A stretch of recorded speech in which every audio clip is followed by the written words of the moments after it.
It is my pleasure to introduce our commencement speaker today, a 1991 alumnus and leader in the Catholic Church, the Most Reverend Andrew H. Cozzens, Auxiliary Bishop of the Archdiocese of St. Paul and Minneapolis.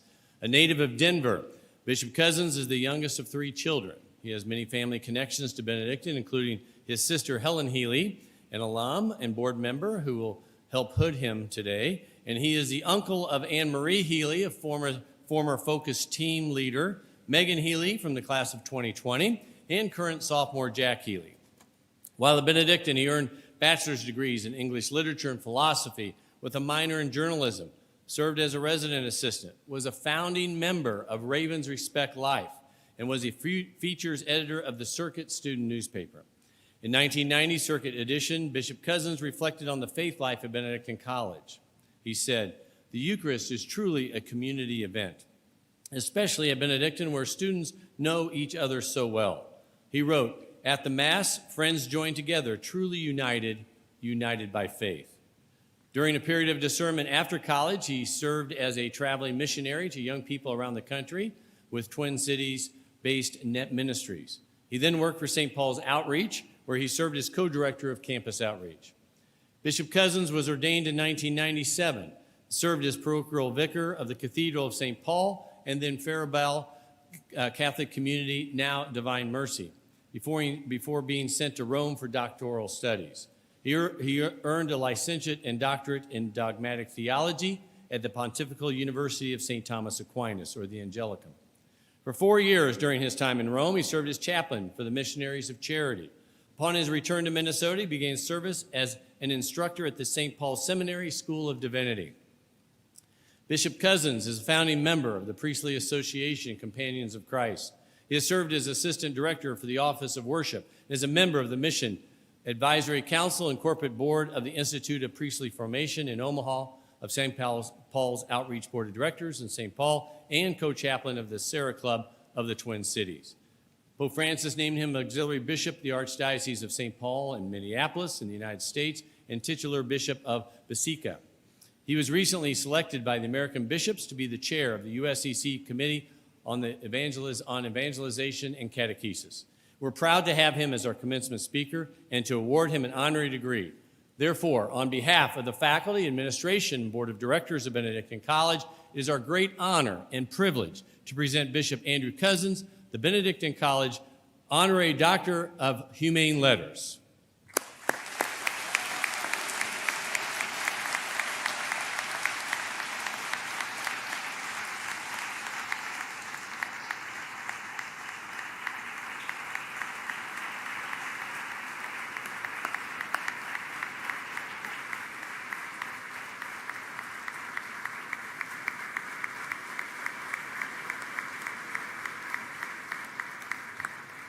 Please welcome this year's commencement speaker, Bishop Cozzens.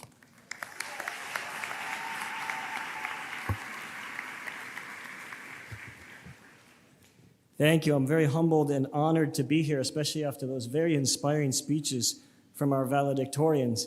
And I couldn't be more honored to receive the honorary degree today from Benedictine College because I'm so proud of the mission that Benedictine College has in our world today and how it's become really one of the premier Catholic colleges of the 21st century.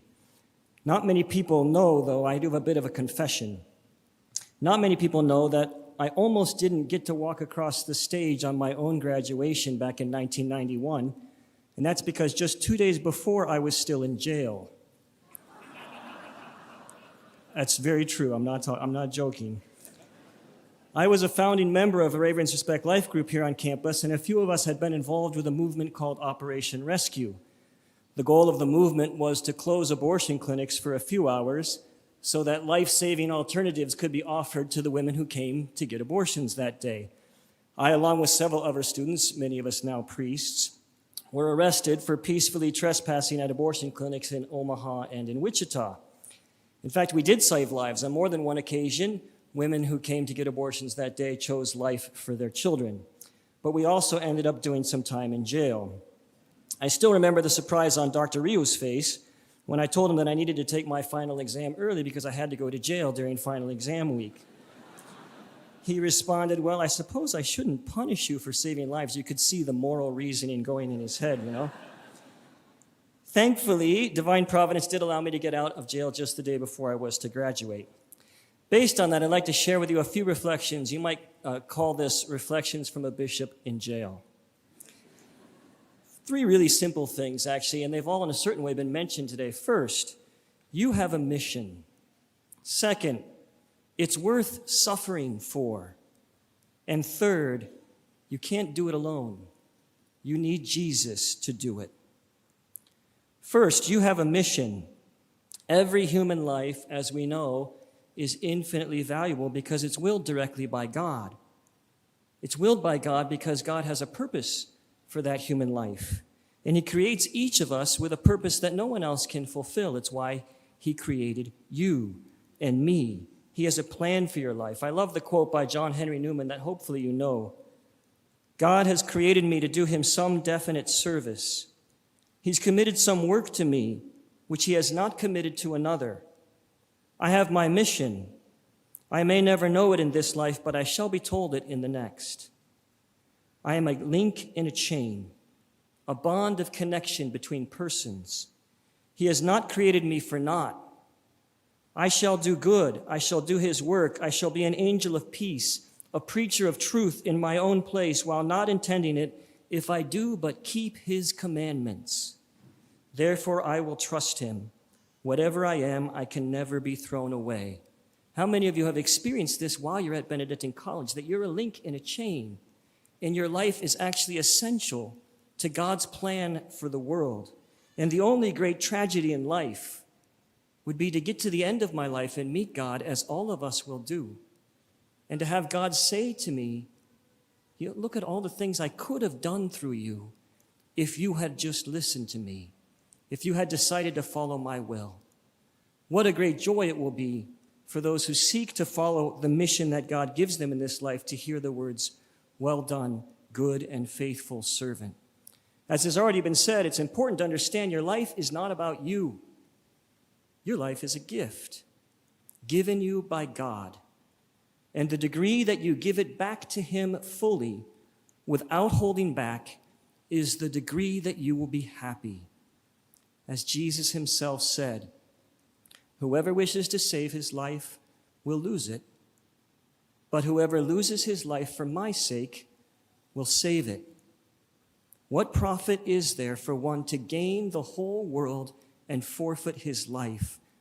What could one give in exchange for his life? The second lesson, the mission that you have is worth suffering for. It's a very important lesson to learn that part of the key to happiness in life is learning to suffer well. In this way, the past year has offered you an advantage, a learning. It's taught you something about suffering, I hope. I hope you experience from this that, in fact, life is not meant to be always easy. It's easy when you grow up in the wealthiest country in the world to think that basically life is supposed to go along with very few inconveniences or difficult sacrifices. And one can begin to think that life's mainly about seeking interesting time with friends, doing meaningful things at work, and finding material comfort. COVID has brought home that a little bit more clearly, because it showed us that a comfortable life is fleeting and fragile, and therefore useless to pursue. If you think that happiness is found in avoiding suffering, you will never be happy, because we human beings are very limited creatures. And because we have limits, we suffer. We experience our physical limitations, the limitations of our knowledge, our emotional and spiritual limitations. And all this suffering is made worse by sin. Of course, sin is the greatest cause of suffering in the world because it separates us from God and hurts other people.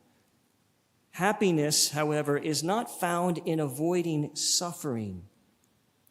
Avoiding all suffering is impossible. Happiness is found by embracing the right suffering and imbuing it with deep meaning. I find it helpful to remember the meaning of the word sacrifice. It comes from those Latin roots, sacrum facere, to make holy. Sacrifice makes things holy. It changes suffering into something holy.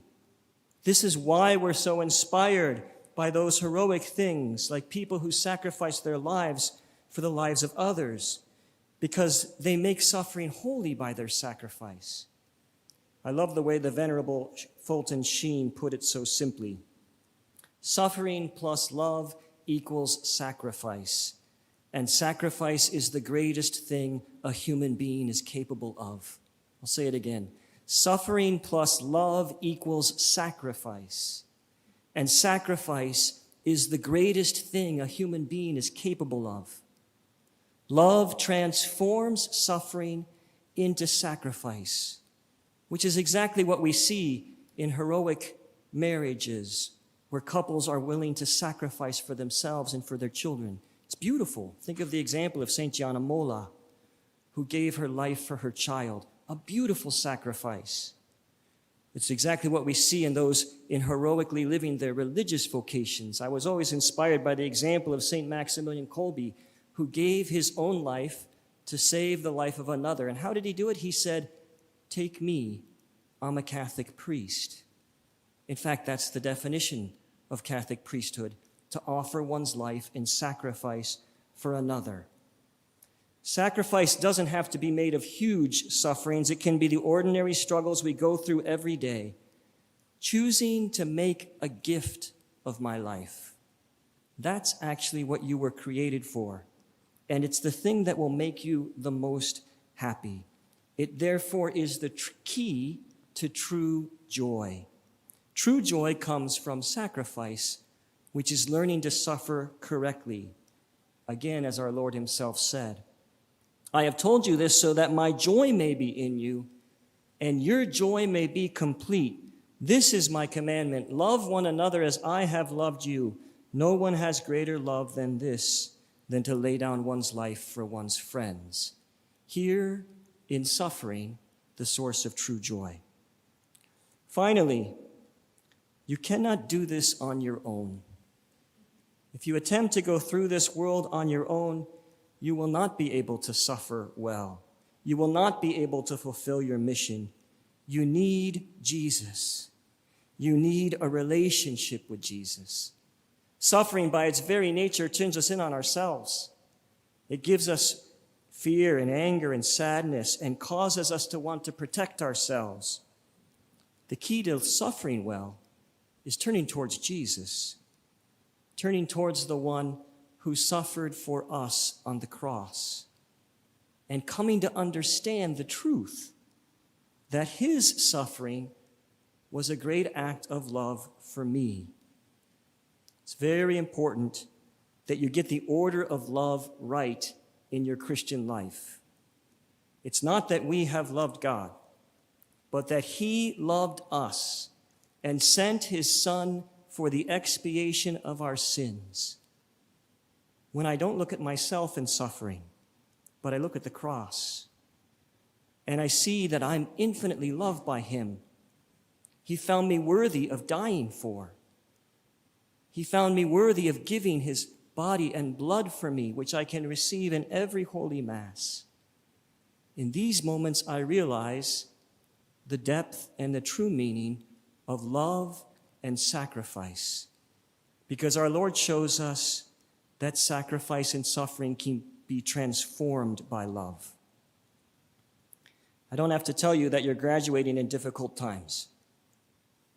We live in a sobering moment for our world. I come from Minneapolis, where we've had race riots throughout the past year.